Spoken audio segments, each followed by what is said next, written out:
Hello, everybody, and welcome to our first workshop of 2022. I can't believe I'm even saying that. My name is Julie Williamson. I'm the Chief Growth Enabler at KARRIKINS Group. And at KARRIKINS Group, we are passionate about the power of leaders to create change in their organizations by thinking about what they're doing, why they're doing it, and how they're doing it together as a team with their colleagues, with their teams, with their customers, within their industry. We know that leaders can make great things happen in their organizations and for their customers. And we're just so excited to be able to welcome the new year and to welcome all of you to this workshop on building out your own diamond triangle and thinking about how you can bring the power of aligned leadership and the power of how to your organizations as you kick off this year. January is such a great time to take a step back and think about how are we really going to move forward? How are we going to take ground over this next year? What's going to happen for us? How do we accelerate that? There's just so many possibilities in January somehow. So I'm delighted to be having this conversation with you today.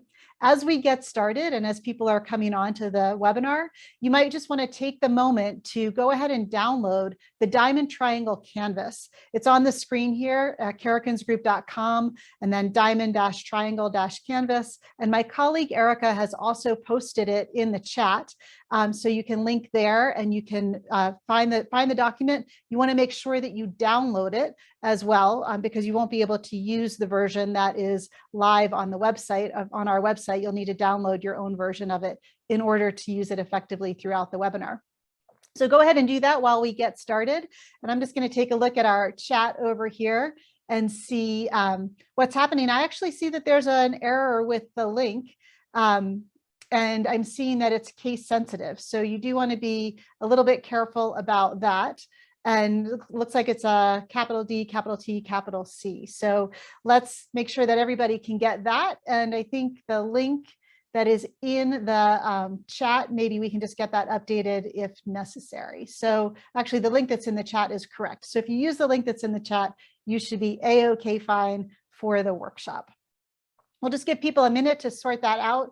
Maybe I can get a thumbs up or a yes from some folks in the chat if you're able to successfully download it. Bruce, I noticed that you put in the chat that you weren't able to get there. So just would love to hear from you if you were able to get it to work. Okay, great. And I just want to remind people that in your chat, thank you, Sherry or Christy as well for letting me know. In your chat, if you just change in the little click down where it says to, it'll default to just the hosts and the panelists, which means that I'm the only person that can see your chat. If you just change that setting to everybody or everyone, then everyone who's on the webinar, on the workshop will be able to participate in the conversation together. So if you could just go ahead and do that as well. Bruce, I noticed, for example, that you were just chatting to the panelists. If you just click on that little down arrow, you'll see an opportunity to change that to everyone. So if you could go ahead and do that, we're going to be doing some interaction throughout the workshop. And so it would be great for everybody to be able to participate in that. And thanks so much as well to Christy, it looks like, for posting the link. And I do just want to tell you that I'm looking at a monitor that's off to my right here and checking the chat as we go forward. And sometimes I can't quite see the names. And so if I get your name wrong, apologies for that. Just kind of roll with me on that if you don't mind. So it looks like people are getting going. Vandy, I see that you're not seeing the link, but now you've got it. Okay, great. Well, I'm delighted that people are able to get into it. If you continue to have any issues, please just post it up in chat and my colleagues will try and help you as well. Big shout out to Erica, who's helping in the chat, and my colleague Kate, who's helping behind the camera. It's definitely a team event to put these workshops on, and I'm really grateful for the support and the help with that. Why don't we jump in though and get going, because we're right at just after the hour. It looks like we're getting people organized around the canvas and we can dive in and see what's going on in this work that we do. At KARRIKINS Group, we know that the most ambitious strategy and the most inspiring purpose will fall short of expectations if you don't have a clearly defined and aligned how. And the how for us is how we lead together, how we work together, how we deliver together to make exceptional things happen.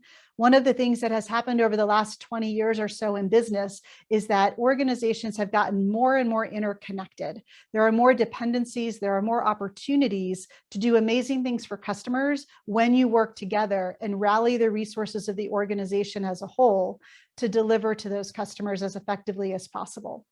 We're seeing that in all different industries, ranging from real estate development to consumer goods to food services, you name it, to real estate, you name it. Different organizations are finding that the successful pattern of being able to isolate within a market or within a product or within a customer is being challenged, and they're having to bring the resources of the whole organization to bear in order to be as successful as possible. So it's a really exciting time to be thinking about this how space. How do we start to think differently about going to market together so that we can bring the full power of our organization to bear? We're going to take a few minutes up front to go through each of the different areas of the Diamond Triangle and share with you some thinking about how you can uncover that, how you can make sure that there is a level of clarity for people about the different areas of the Diamond Triangle as you lead them towards a shared goal. And then we're going to give you an opportunity to pivot, and in the workshop piece of it, really think for yourselves about how you can start to bring the power of this into your own organization.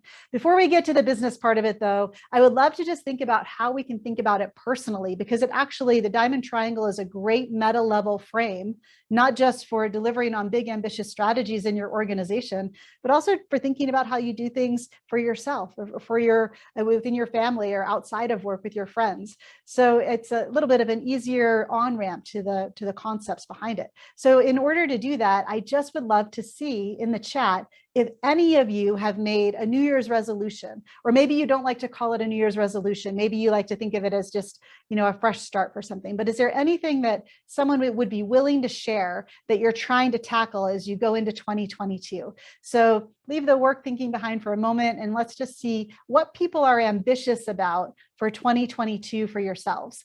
So pop it in the chat if there's something that you're excited about doing, and I'll take a look over here and see what comes through. And we're going to use that just as an example to pull through the Diamond Triangle. I see someone's getting stronger physically, staying more in the present. I love that. Freshly reorganize the home. That's a great one. My resolution is to maintain my resolve. Oh my gosh, Julia, I love that. And we're going to talk about a behavior model that's going to help you with that a little bit.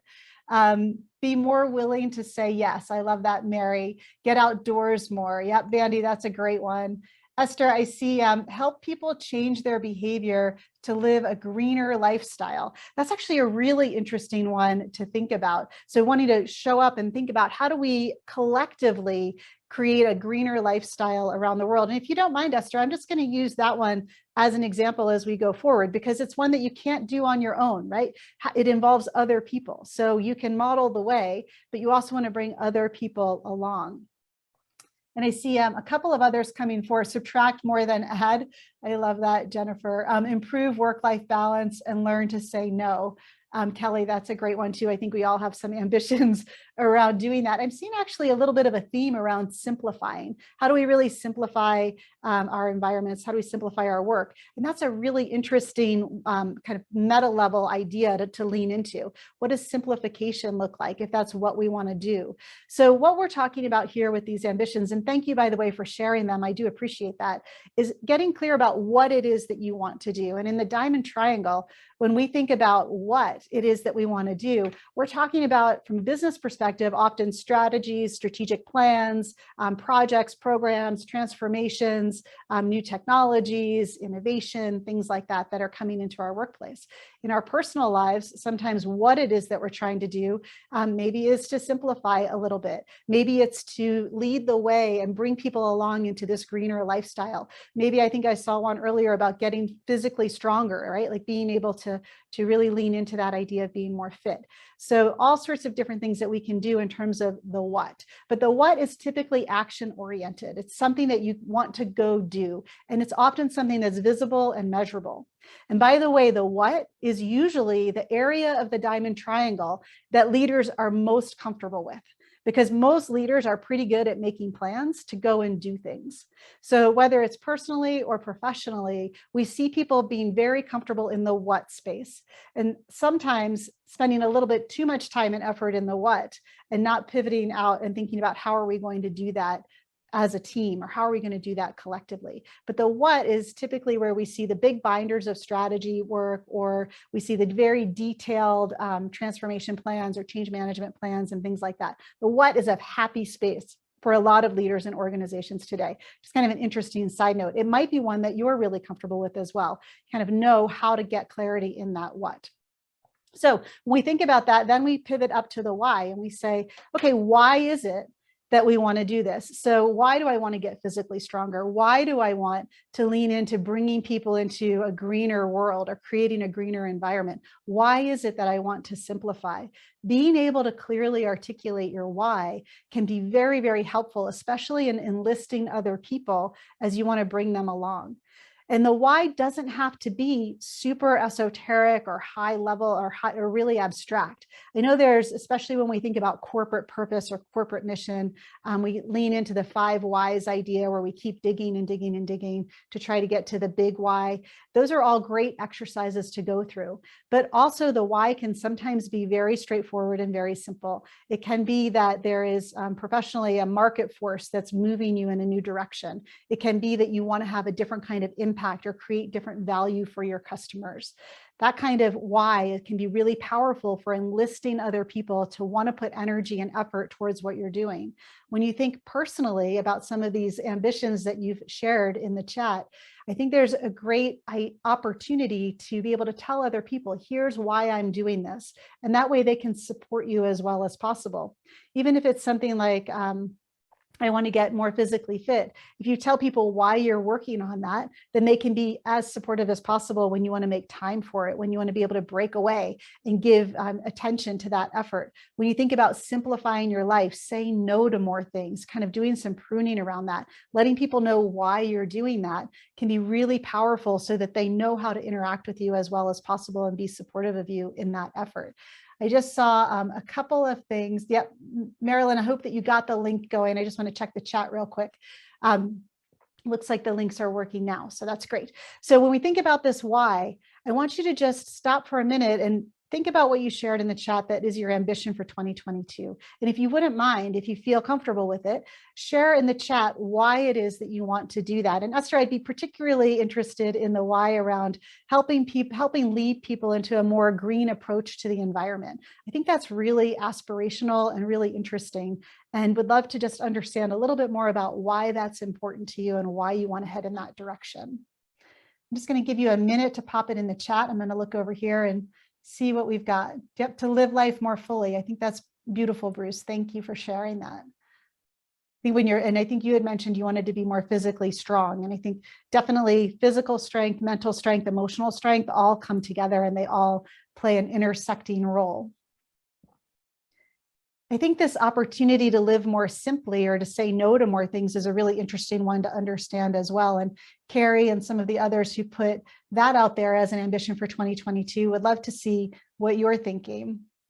Yep, Vandy, I see you've got to break away from daily patterns. Yep, that's very challenging, by the way. Invest more time on me. Yep, a healthy you lets you make a healthier world for others. So I love that focus and that emphasis. Physical space influences how we engage in our day. Anne-Marie, yes, I think you had mentioned that you wanted to kind of reorganize the household. And I think that's a great point, right? The amount of clutter that we have around us often reflects the clutter that we have internally. So I think that's a really great ambition for simplifying. To make a more enjoyable life, more enjoyable and happier. Yep, Anna, I love that.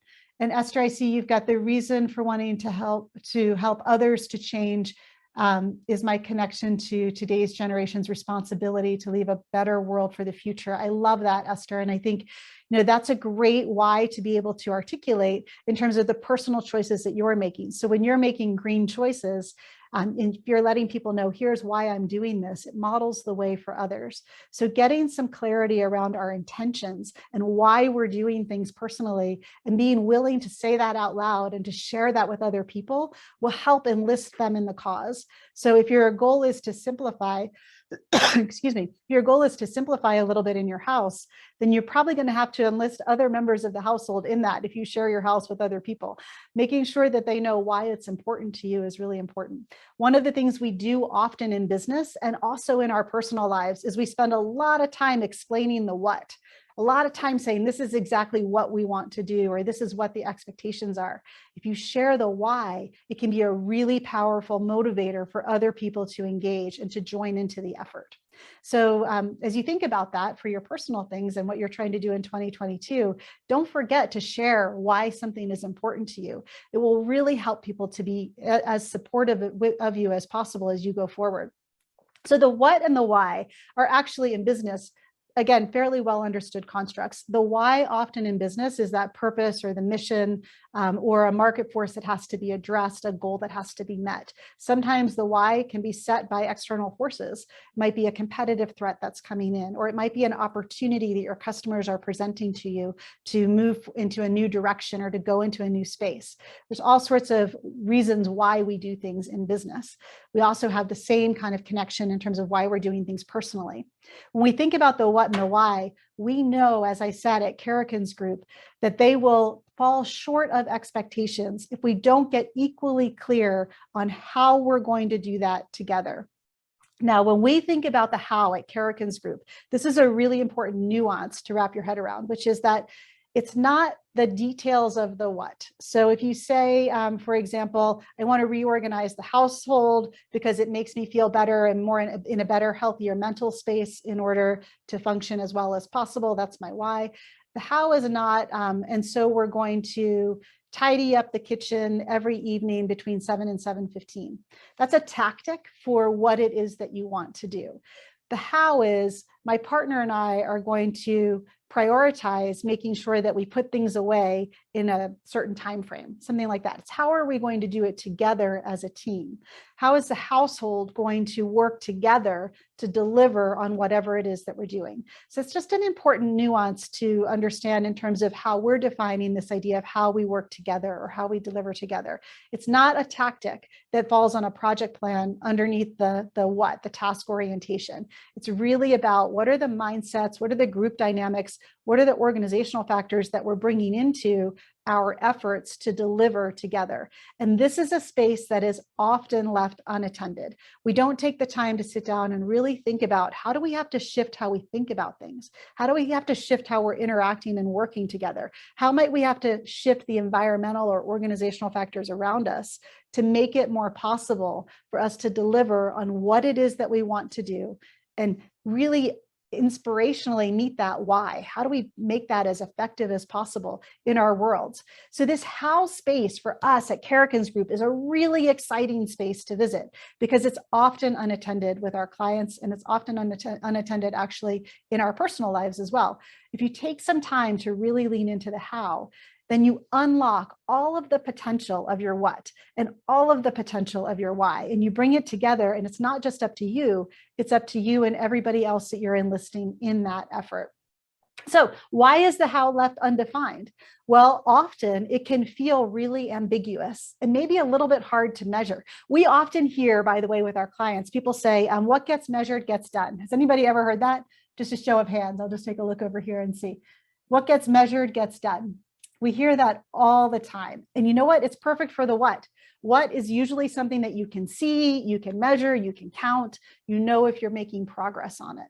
The challenge with the how is that it can feel a little bit more ambiguous because we're talking about people's mindsets. How are you approaching keeping the house neat and tidy? How are you approaching leading people towards a more green or environmentally friendly lifestyle? How are you working together with people in order to make that happen?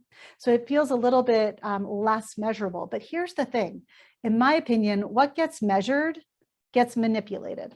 People are amazing at making numbers, right? They're amazing at hitting their numbers. They'll find all sorts of creative ways to hit their numbers.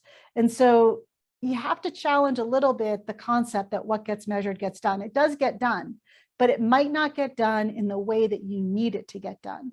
So for example, if you're trying to keep the house more neat and tidy, and the goal is that the counter is cleared off at the end of the day, if everything is just getting cleared off and shoved into the junk drawer, then you might not have really met your goal of keeping the house tidy, right? So you might be able to measure that and count every day at the end of the day for 30 days in a row, the counter was clear.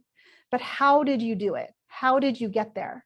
And is that really within the ethos of what you're trying to accomplish? Does it meet your why as much as it meets your what?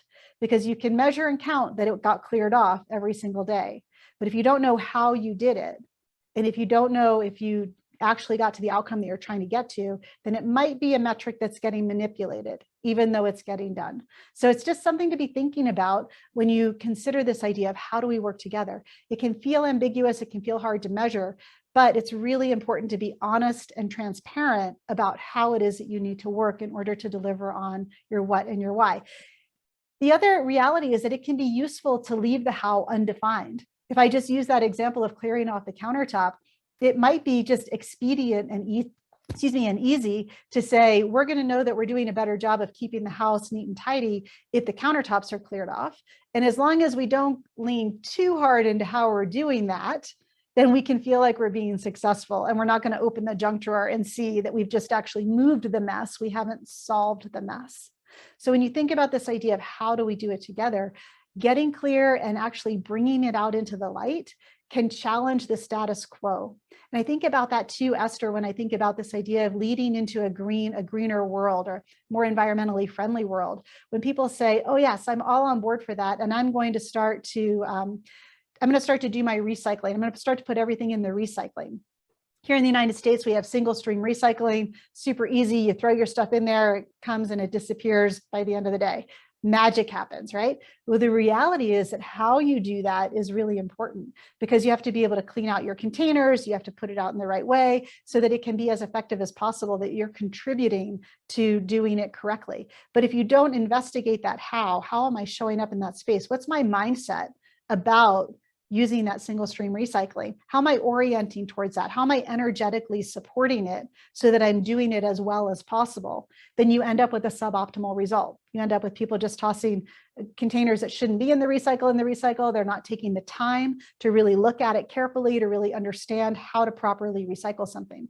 So I think there's that opportunity to think about how do we do this, but leaving it unexplored means that I don't have to take responsibility. I don't have to take ownership of it as much as if we've been clear and specific about how to do that and how to do it together within the household. So third, it can mean tackling uncomfortable conversations. And that's why sometimes the status quo is more fun, because we don't have to really lean into how do I change personally. Uncomfortable conversations can also be about group dynamics. How are we interacting? How are we working together? Are we supporting each other, or are we in competition with each other? What's happening interpersonally between a group, especially a group of leaders who might be very good independent leaders? How do they work together as a whole and potentially jeopardize their own success as they're working towards the success of the group? So another reason why how stays undefined, it can lead to some very, very uncomfortable conversations. But if you lean in and you have those conversations, the acceleration of your strategy is dramatic. The acceleration of all of what you're trying to accomplish as a group is tremendous for the organization, for your customers, and for yourselves as leaders.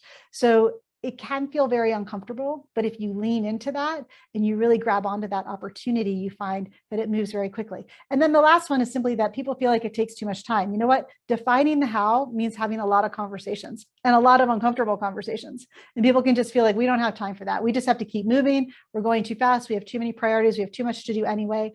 But here's the thing. If you take the time, you end up accelerating everything across the board, and you end up making it more efficient. So a little bit of investment in terms of understanding how we're going to deliver together pays off in spades down the road. So just a little bit about the importance of the how. Again, for us, it's the most unattended part of the Diamond Triangle. And it's a space where there's huge opportunity for leaders to start to think differently about where do we want to spend our time. We don't just want to define the strategy, the what, we also want to understand how we're going to do that together, not as independent leaders. So there's a couple of tips I can give you about how you can define the how. And one is you've got to be willing to say what's unsaid. So in the room, for example, when we have people sitting around the room, I can't tell you how often we come into a senior leadership team, and the people around the room, we talk with all of them independently. We do one-on-one interviews with everybody on the team, and they'll sit there with their arms crossed and look at us, and they'll say, you know, you know what the real problem is around here? The real problem is that so-and-so over there isn't doing what they need to do. These are in the one-on-one conversations. And then we go to the next person and they say, you know what the real problem is? The real problem is that that person over there isn't doing what they need to do.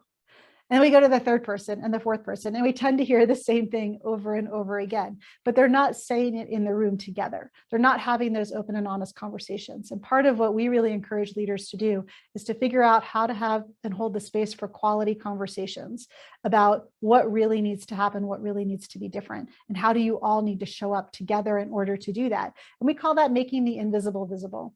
You've got to really lean into calling out the group dynamics, addressing them professionally and respectfully, but in a head-on kind of way. And, you know, I'm thinking about, Anne Marie, your example of keeping the house neat and tidy. Sometimes that can be, you know, as partners or as a family, having some of those tough conversations about, are we all really holding ourselves accountable? Are we doing what we said we would do? And that can feel really uncomfortable or confrontational. But if that is your goal, and if that's what you want to do, you've got to be able to lean into having those tough conversations and asking people, are you holding yourselves accountable? Are you holding me accountable? Are we doing what we said we were going to do? That's a way of working together. We call these ways of working and making them specific and clear for people are team commitments. And in a family, it might be a family commitment or a household commitment. But I think, you know, you can kind of translate that through very easily into what you're doing in your home. But professionally, it's a really powerful way of making commitments to each other of how we're going to work together in order to deliver successfully on our strategy. And then the third point I have here is you have to do what we call co-create the solutions. You have to do that work together. One of the things that often happens with strategy work, for example, is it gets a little bit outsourced, maybe to a strategy team or a strategy consultant or someone, you know, who's going to kind of own it and wrap their arms around it. And that's great. It can be a team effort, but it can also be something that somebody can develop, and then they come and work through the what with people. That's often how that works. Same thing with mission, vision, purpose, or kind of the higher order whys. Sometimes those get outsourced to marketing department or HR department or something like that. And you kind of then bring it forward in the organization in different ways. But when it comes to the how and how we're going to work together, the people who need to work together have to do that work. And that for us often is the most senior leadership teams in the organization, because they're the people who need to change. They're the people who need to understand their own mindsets, understand their group dynamics, and bring that together in an effective way. In a household, sometimes that's you and your partner or the rest of the household coming together and saying, how are we going to work together to accomplish this particular goal? But you can't do it in isolation and then come and tell people this is how we need to work together. You have to invest the time to co-create it. Nicole, I see you've got a note up there. It would be great if you have these probing how questions, so more collaboration than poking at them. Yeah, I think that's absolutely true. Like, how do you really have this in a collaborative way as you go forward, right? Like, what does that really look like? How do we bring that together and have the space for that? So I think there are some things definitely that will help you to get to the right stuff. And what I want to offer you is just a quick overview of our behavior model and how we work with our behavior model to help you to think about how can we get to the mindsets and the group dynamics that we need to have. And then we're going to pivot and we're going to take a look at the canvas and give you the opportunity to really think through what does that look like in a more kind of work-related setting? How might we shift gears around that? So the behavior model is something that we use when we're working with teams to say, all right, if we know what the outcomes are that we want, and Anne-Marie, I'm going to go back to your example of a tidier house, or Esther, a greener approach to the environment, right? How do we think about those things? That's the outcome that we want to drive. Well, when we create outcomes, we do it by backing up into decisions and behaviors. And these decisions and behaviors are things that we do every day, right? So I can decide if I'm going to actually take the time to wash out the yogurt tin before I put it in the single stream recycle, or I can decide if I'm going to actually put something away where it belongs or just sweep it into the junk drawer, right? Those decisions and behaviors drive the outcomes that we're trying to change in this case. Those decisions and behaviors are informed by trade-offs that we make every day and some of the blockers that we encounter. So a trade-off, for example, is, do I want to take the time to rinse out the yogurt tin and put it in the recycle, or do I just want to drop it in and, kind of feel good about myself because I use a recycle, even if I didn't use it properly. But the trade-off there is time. Where am I spending my time? And actually trade-offs often come down to time. We're going to talk more about trade-offs in just a minute, but I want to back it up to what comes into making trade-offs. When we're making trade-offs, our individual mindsets, our beliefs, our assumptions, our habits, our patterns all feed into how we show up when a trade-off is in front of us. We also have group dynamics that influence us. And in a household, maybe that's kind of family dynamics. What does that look like? What's the pressure point? What are the expectations that other people are setting? What are the patterns of communication and interaction that are well established, that are guiding how we behave in any given situation? And then what are the organizational or environmental factors? Is it, in the example of recycling, is the recycling bin convenient and easy for me, or do I have to go out of my way to get to it? What does that look like? In a professional setting, in a work environment, we often see this happening, or this idea of trade-offs happening, when people are asked, for example, to navigate between short-term and long-term results.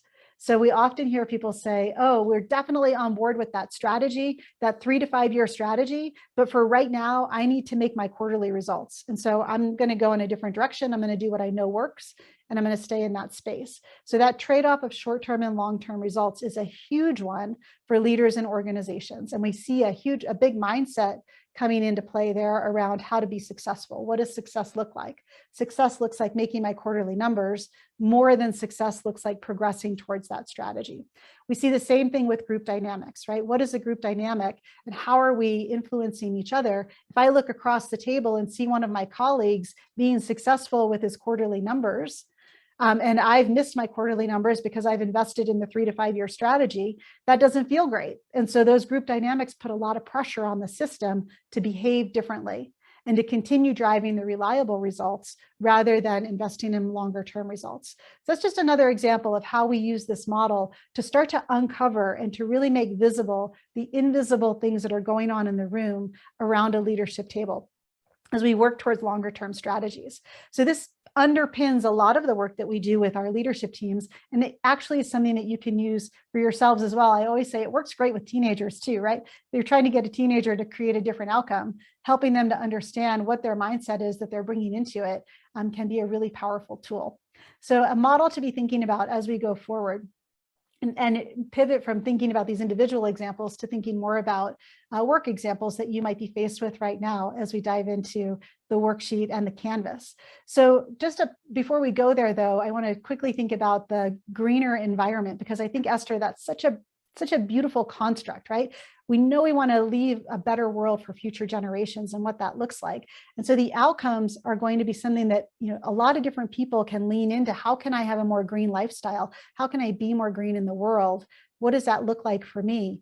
They're going to have to really think about, what are my current behaviors? What are the current decisions that I'm making that are influencing that outcome? And getting clear about that is as important as getting clear about what people need to do. So I'm using the example of recycling as I pull this through, but there's lots of examples of how you can be more green in the world. So if you think about, what are the decisions and behaviors that I need to make in order to drive that? What can I personally do? How do I do that with other people? Then you have to back up and think, what's in the way of that?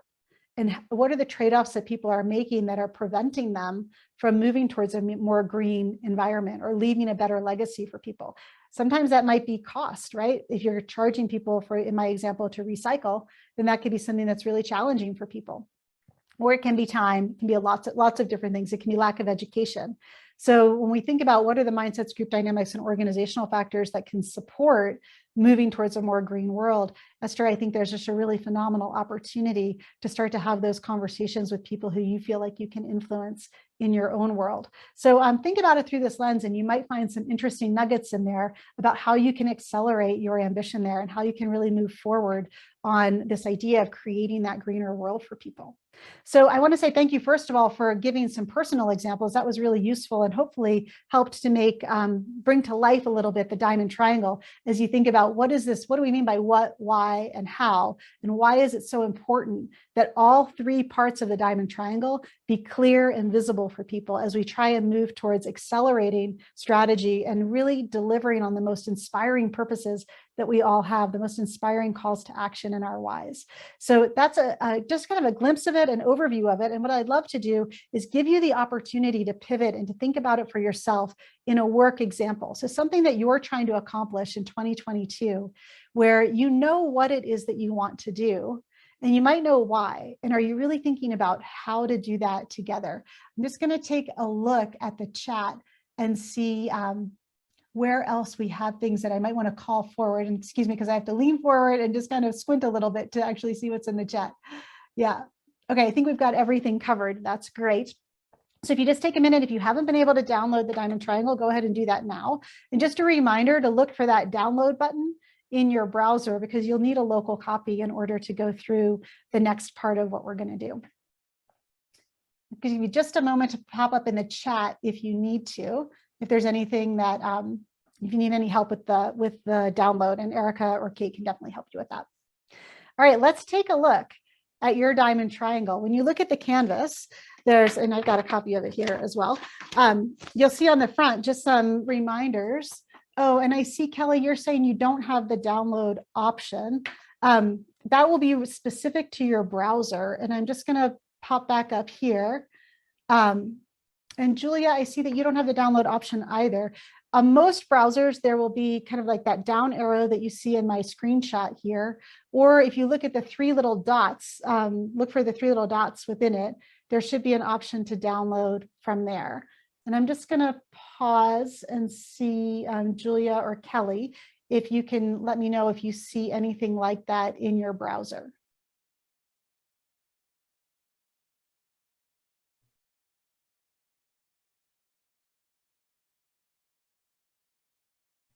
And also, and it says, no, that's okay. Took a screenshot of it. Okay, great. Well, Julia, thank you for doing that. And Kelly, maybe you can do the same, and you might try printing it as well. I apologize for the technology challenges, but we're all kind of rolling with it. And we will also email it out. Yeah, I think Bruce, you're asking that question. We'll definitely email this out to everybody after the call. So you'll have a PDF of it in your inbox once we get off the workshop. But I apologize for that.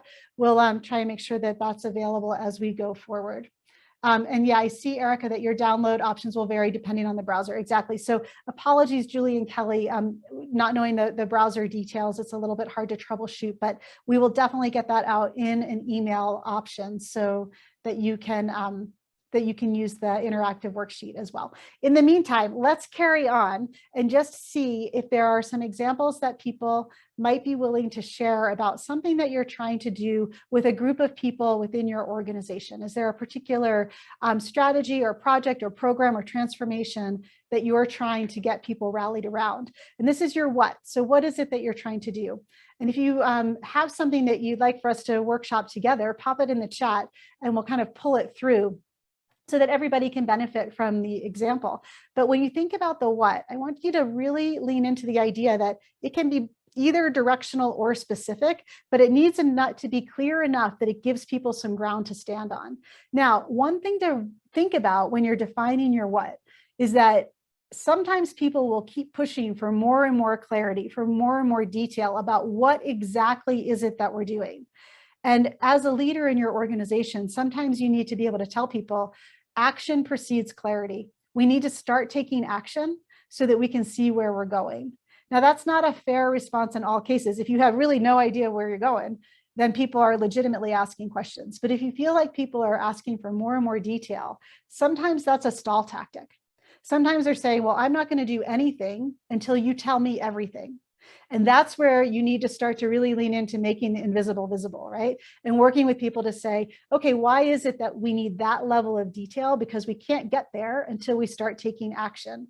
So when you're thinking about the what part of your diamond triangle, think about having enough clarity that people feel like they have something to stand on, but don't be pushed into needing so much clarity that you can predict the outcome specifically. Because if you can predict the outcome, quite frankly, there's not really a lot of point in doing it.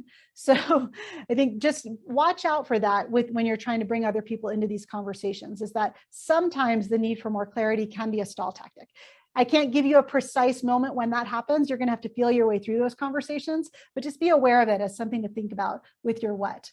And I'm looking at the screen here, looking at the chat, and I see Christy, I think it is, this create a more equitable and thriving workplace for employees within a health system. Yeah, I think that's a really amazing goal. And I think that's a great what, right? So what do we want to do? Create a more equitable and thriving workplace.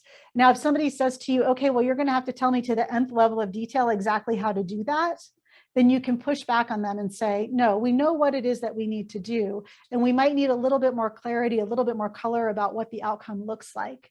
But it's up to all of us to take action and to start moving in the right direction so that we can get more clarity around the what. So watch for that in that particular example, because that's a great one. And when we look at any kind of diversity, equity, and inclusion types of efforts, we often find leaders pushing back, wanting really nitty-gritty detail, when what they really need to do is just take a first step. So something to think about. Oh, and thank you. I couldn't quite see the acronyms, so I appreciate you adding that in there. I apologize, my eyes are not the best. Yeah, so for a family cattle ranch to modernize and make our ranch more sustainable and more profitable. You know what, that's a really interesting one, Mary. Thank you for that. I think this idea of changing a ranching type of environment, especially family owned, into something that's more modernized, that can be really threatening for people sometimes. They know how to do what they do and they've been successful. And so they want to stick with that. And so this idea of how do we shake up the what a little bit and get into something that's more modern and make that clear what that looks like and why that's a benefit, not just internally, but also to our customers, is a really important part of creating clarity around the why. So thanks. Those are a couple of great examples. I appreciate those. Let's take a look at why. Why is it that we would want to do some of these things?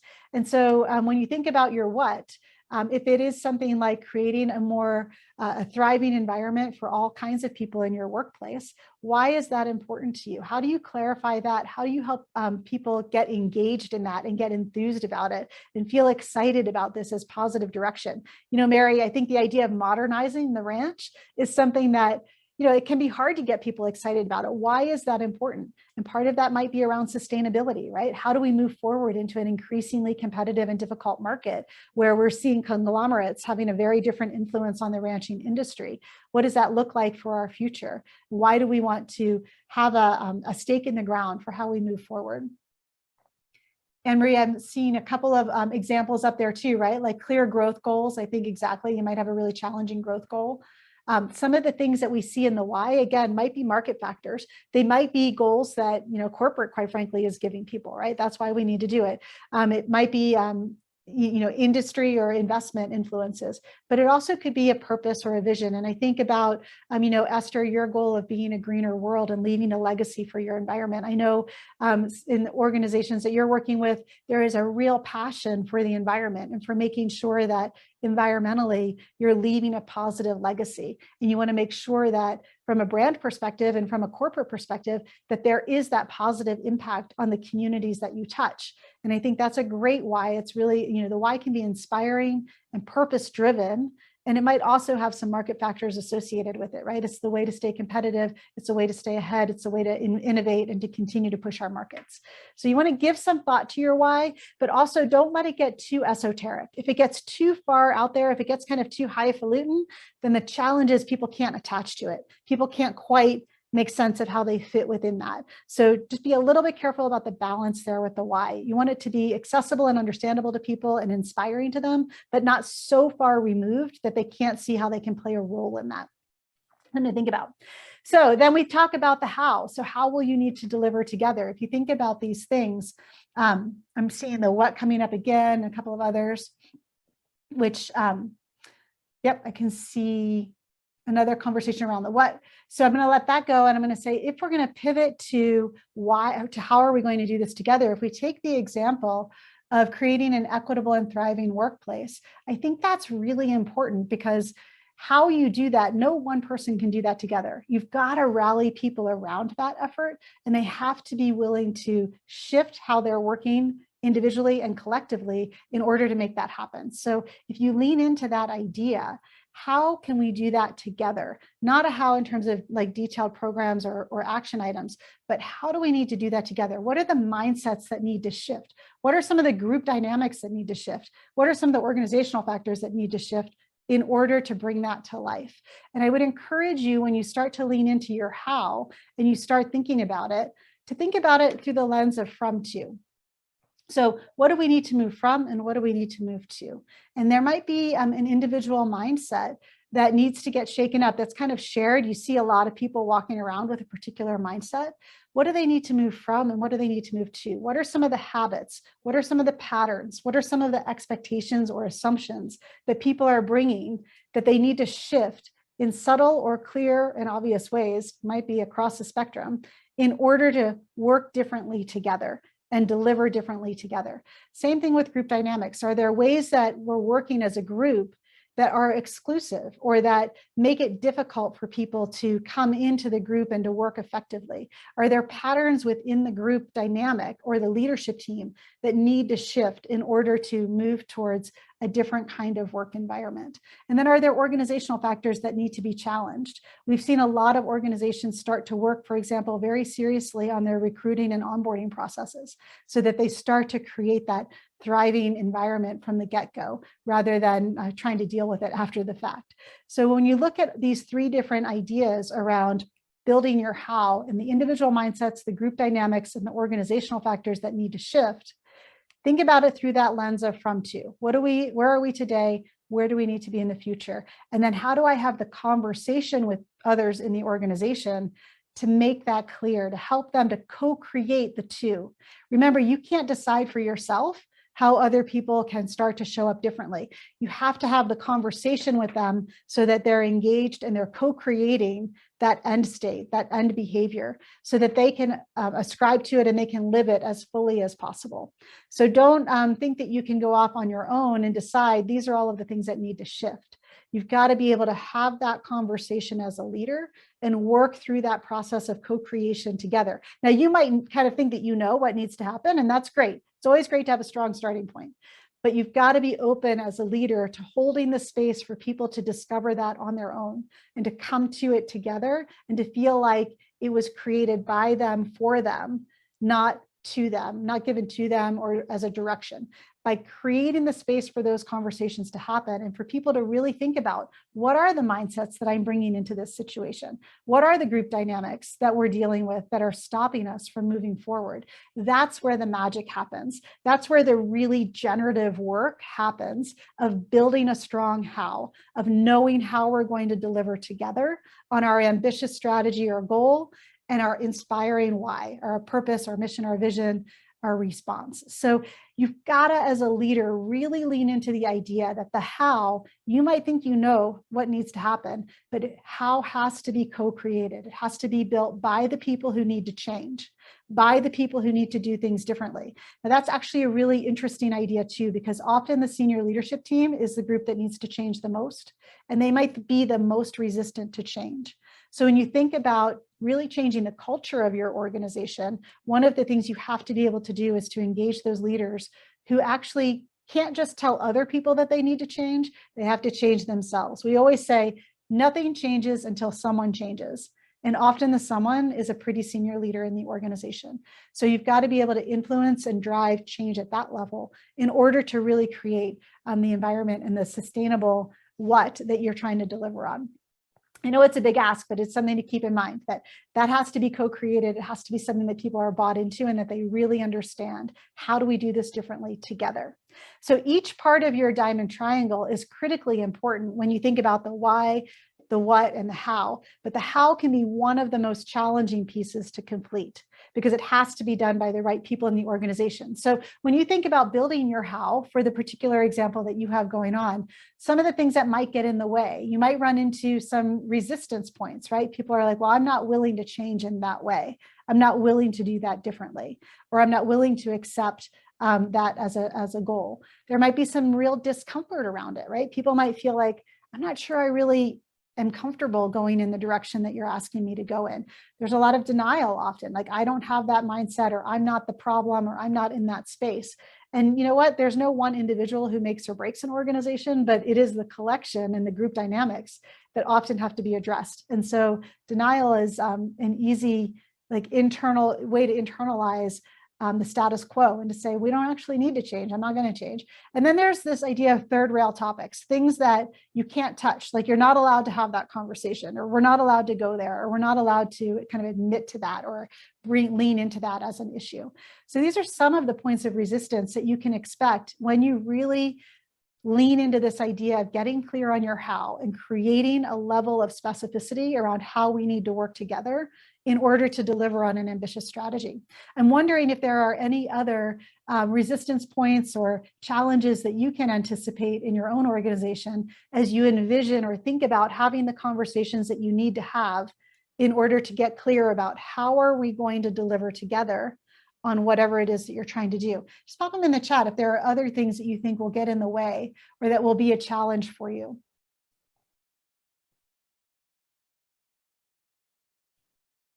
Got a few different things in terms of the what. And I see, Julia, yeah, experience and skill set of the existing folks. Absolutely. We see that all the time, right? People say, well, there's a fear, my skill set won't be important anymore, it won't be useful anymore. Or you look and you see people who don't have the skills that you need for the future, and you're not sure if you can train them or if you can change them in a way that will be effective and helpful. Yeah, undermining the plan out of fear and anger. Yep, we definitely see that, especially Mary. I know you're looking at that ranching example, and there can be a lot of attachment to the way things are going. Esther, yeah, I see it's too difficult, not worth trying. We're bound to fail, right? That kind of idea that this is too big. And sometimes if you get that this is too big, that's where it's really important to remind people that no one person has to do this on their own. We are doing it together, and we all have a role to play. We all have a part in doing this. The person who thinks it doesn't apply to them, even if they're on the board. Yeah, we see that all the time, Marilyn, right? It doesn't apply to me. I'm not the one that has to change. And it is amazing to me how often we talk to senior leaders who are perfectly happy to tell other people to change and are quite unwilling to change themselves. But it's really critical for leaders to lean into that idea that they have to model the way. We all have we all have stretch goals and things that we have to do differently. Mandy, I see, yeah, let's keep things the way they were 20 years ago, right? Like that eternal hope that the way things have always worked, they're going to continue to work in that way. But we all know the world has changed. We all know our customers have changed, our markets have changed, the demands on us have changed, technology has changed. And here's the really interesting truth about all of this. All of our organizations, all of our employees have changed over the last 20 years successfully. And so the idea that they can continue to change should actually be reassuring for them, right? Don't be afraid to remind people you've successfully transformed before, and we can do it again. We can keep moving in that direction. We can keep being change able as an organization and as individuals. And we really believe at KARRIKINS Group that rather than trying to manage change through a disciplined communication plan and training plan, which are important, you need to do those things. But if you really want to create change in your organization, what you need to do is build change able people and change-able leaders. You need to build people who have energy around change and the idea that transformation is not an end state. It is a continuous experience in today's environment. There is no end to transformation. There might be an end to this particular transformation we're undertaking, but something's going to come on the heels of it because the markets move too fast, customers move too fast, the environment moves too quickly for us to ever stop transforming or ever stop changing as an organization. And I think that's a really important message that can come through as you think about how, because part of your how are we going to do this together, needs to be around how are we going to continue to change and evolve? How are we going to make sure that we don't get stuck? How are we going to make sure we don't stay where we are, but we continue striving and we continue pushing forward? A really important space to explore as you go forward.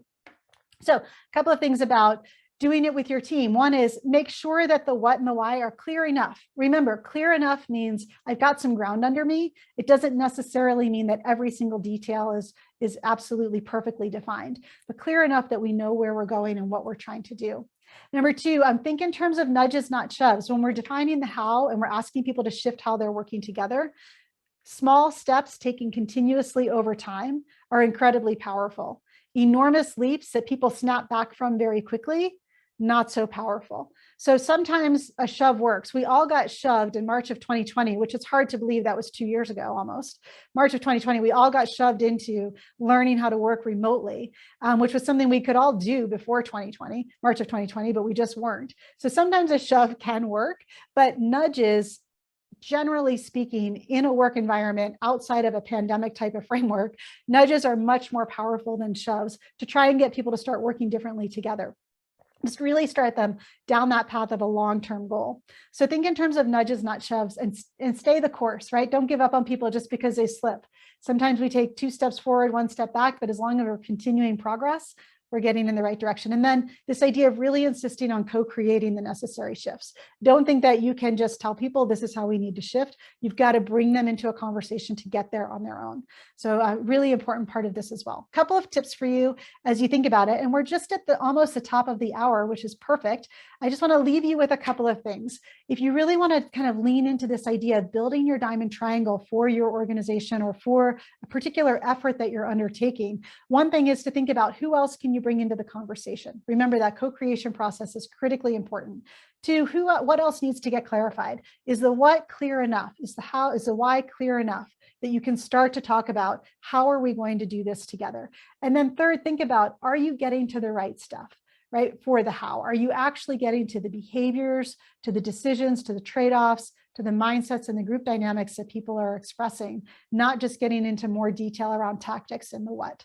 So think about, are we getting to the right stuff around there?